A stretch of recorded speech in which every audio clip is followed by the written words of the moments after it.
ndiliqaba lomgqubi elisakhasayo kweli nqanaba elisaxeka amadoda xa liqabe liqonga suke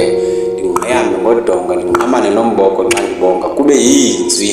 okungathi kungena umantyi kwiinkundla zamatyala ndibe ndixoxela ukuzama ukubulala utshaba ndixela indlala ngalo mbongo ndiphume egusheni ndiqhume ithuli ndixela umnqayi ophume emgqubeni xa kunamhla lempumelelo ayisaxhomekekanga ezikolweni ezifundweni ubomi banamhla bufuna weyinyamezelayo iminqantsi endlela iqondayo ukuba imsa empumelelweni eyam indithilisa egqokeni njengabathwa ndiziva ndizima semqolobeni ungandibuzi ukuba bekutheni ndiliqaba lomqengebo lichule lemibongo neembali sele uswela amandla uzukhumbule kuba mvile bagqitha xa kuza kukhanya uyawuthi ukukhanya xa kuqala kusithitha uqale kuthi qatha kuwe ukuba unyamezelo nokuzinikela kuqulethe imiphumela exhwadisayo nobomi abunzimanga xa ungasimanyanga ngeqina lokhuphiswano loo nto ubungayiqondi uzuthula undive sele ndingenguye unqontsonqo kweli qonga xa ndibonga xatsho ngabani kuyavokotheka xa uwanabisile ecwengile uxela umhlwayeli kwintsimbi nobukhalipha